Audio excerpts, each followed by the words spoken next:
What's up guys, Lon here from Android Authority, and LG's latest addition to its G series lineup is playing it much safer this year, but it's also pushing a few boundaries on what the future of smartphones should be at the same time. Knowing what's on the smartphone horizon for 2017, LG is going to be facing some stiff competition, so let's go ahead and find out if the G6 has what it takes to gain LG some much needed traction in this first look.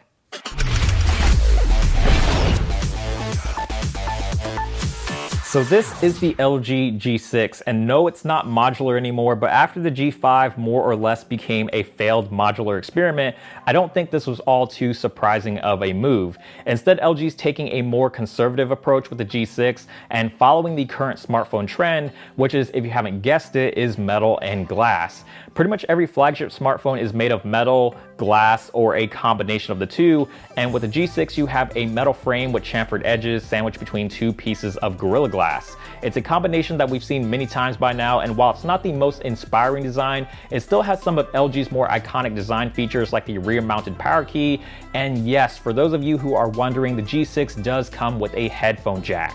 There's a couple of things that change with this new design, and these changes are huge. First off, because of this sealed-in design, you're no longer getting a removable battery, but at 3300 milliamp hours, you are getting one of the largest batteries LG has ever put in one of their phones.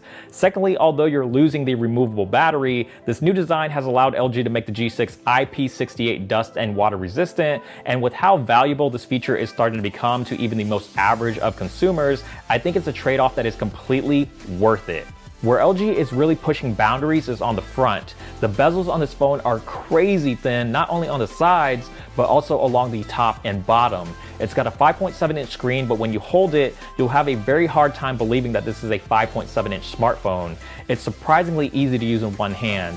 A lot of that also has to do with the screen's new aspect ratio. It's a Quad HD screen with 18:9 or 2:1 aspect ratio if you simplify it, which makes the screen taller and narrower, allowing you to more easily wrap your hands around it. This new aspect ratio also means that if you split the screen in half widthwise, you'll get two perfectly symmetrical squares, and LG has tweaked their new interface to take advantage of this. You'll notice that many of LG's stock apps have been updated to follow the natural guidelines or proportions created by the 2:1 aspect ratio, and even elements like the new lock screen and wallpapers were designed with this aspect ratio in mind. The screen has built-in HDR support for brighter, sharper, and more brilliant colors, and both Dolby Vision and HDR10 are supported here, so you'll be able to enjoy movies and TV shows from streaming services that offer HDR content like Netflix or Amazon Prime Video. You might have noticed the corners of the display are also rounded to sort of match the rounded corners of the phone itself, and while the rounded corners are a nice aesthetic touch, it actually does serve a practical purpose.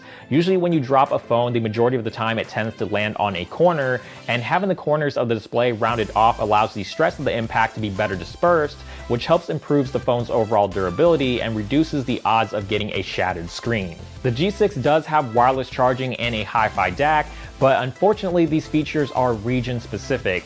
The US model is going to be the only version that gets wireless charging, while the Hi-Fi DAC will be limited to select Asian markets. And LG's reasoning for this is that they tend to include features based on consumers' wants and needs in each particular region. So for example, the US has a very high demand for wireless charging, hence why the US version gets wireless charging, but the other regions, including Korea, do not.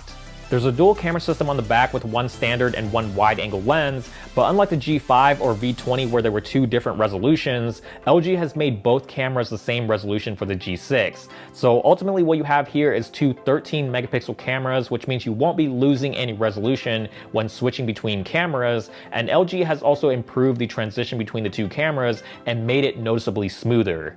13 megapixels is a step down from the 16 megapixels that LG was using previously, but LG said the reasoning behind the reduction in megapixels was in favor of getting rid of the camera bump, but this sacrifice in resolution didn't result in bigger pixels, and the aperture still remains the same from previous LG phones at f1.8. So although we don't know just yet how it's going to perform in low light, it is a concern at the moment. The camera app itself did get a little bit of a refresh. Again, this is another one of LG's apps that got updated for the 2:1 aspect ratio, and LG has leveraged the extra horizontal space by allowing you to see multiple previews of photos that you've taken instead of just the one photo that most smartphone cameras typically let you see.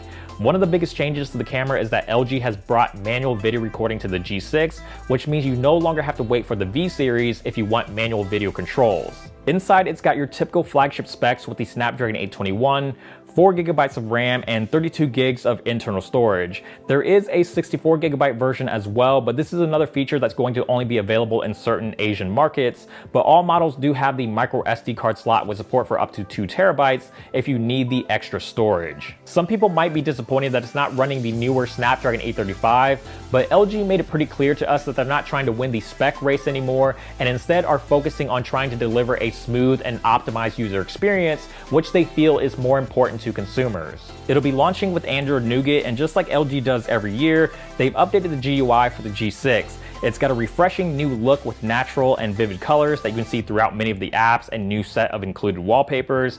LG has also updated the icons to make them all the same size and more uniform.